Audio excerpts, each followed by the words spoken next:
Hi, my name is Eileen Murphy. I am sitting in my studio in Brooklyn, New York.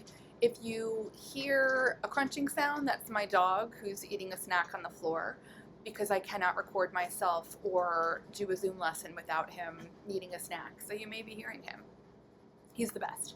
I have been teaching specifically online for a while. I started teaching online in 2017.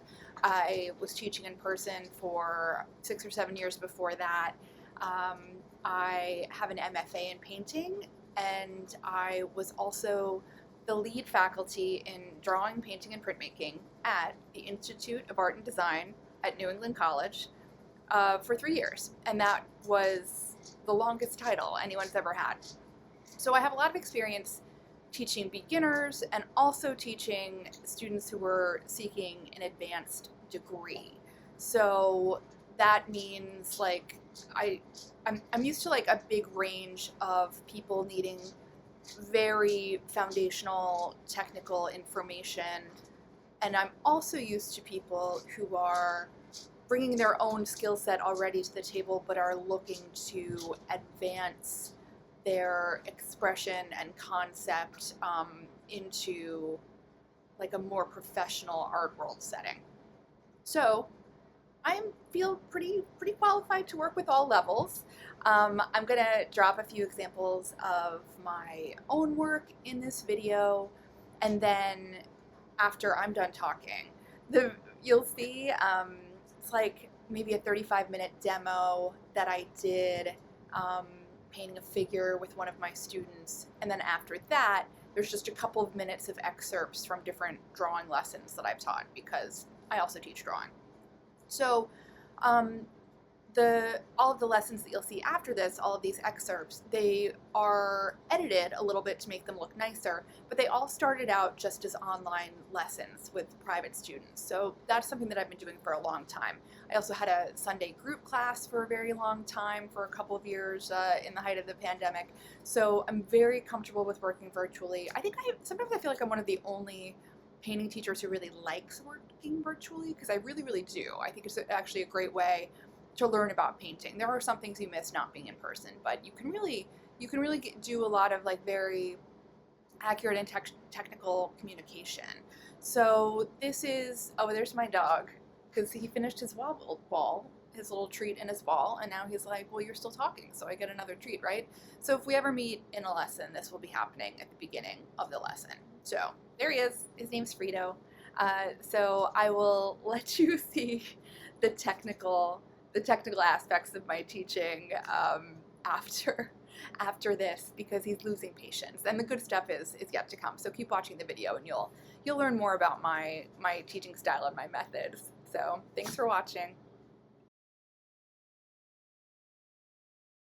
Just with the shorts, which were kind of an afterthought here, like even just having like lightness on the outside, I think could make a difference there. That's a little bit too light, but also that little seam here is nice, like just to vary the pressure on your brush and like make a wiggly line, and like that could be a little bit that was probably all a little bit much, but then softening it down so that it looks like, you know, the wrinkle is not, stuff like this I really like, because like to have the line be a little bit undulating, it's that thing where it's like, okay, it's straightening out, it's mushing, it's not like this big dramatic thing, you know, because sometimes in this, why am I explaining seams? I mean, you know what it's like. You don't always see it like at the same, I want to say depth. Also, the angle of the seam is very different than what I actually did. It's really more like that. And that does matter because it shows like how inclined she actually is, if that makes sense. I also could have like done a little more with this kind of folds. But, as for the, now that looks terrible. As for the hearts on the shirt, like you could, I don't think it would be hard to do that now. I'll try to do one, but it's the kind of thing that I would probably save the gray that I mixed and do it later. Although this is like probably not a bad way to do it. Are my hearts great? I guess they aren't. I didn't think it was good. First of all, I do recommend if you're going to add the hearts, like do use a rounded brush. I think that makes more sense. I'm using a pointed one, and I'm going to use that as my excuse for why the shape does not look good. The only reason that, and actually this isn't happening in the reference, the only reason that it can be useful to wait for the shirt to dry before doing the hearts is for an area like this. Actually, this is a great spot to talk about glazing just for a second, because I just put this heart in here. It's like part in shadow, part in light. It wouldn't be the same color in the shadow and the light, but if you glazed it in, meaning let the medium that you were using increase the translucency of the paint, it would change color by itself, if that makes sense, because it would have the white part coming through the color in the light, and the darker shadow would be coming through the color in the shadow.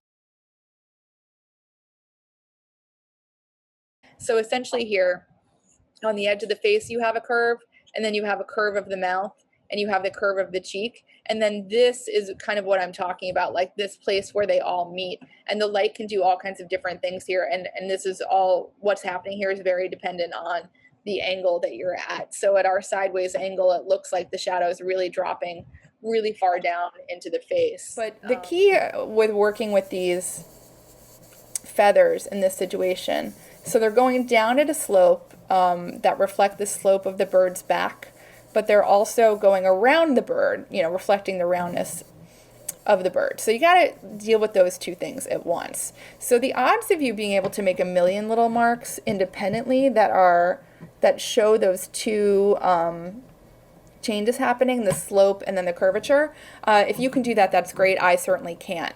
So I do think it's useful in these situations to think about finding a grid. Even though these feathers are not a grid, I completely understand that.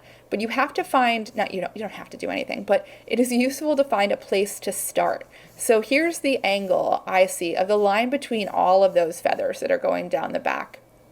This one changes. This one kind of comes out at this angle, and then we get into all of these little guys. And then there's also a line of feathers that continues over here across the side of the bird, and then here, and then here. So, this is not a grid per se, but I'm finding these structured angles, like these different pieces where the feathers are doing different things, and I don't have to be real precise about it at this point or at any point if I don't want to be. And then I'm going to bring some of this dark up, and this transition is going to help me start explaining all of these feathers that I've just given this kind of light shape to.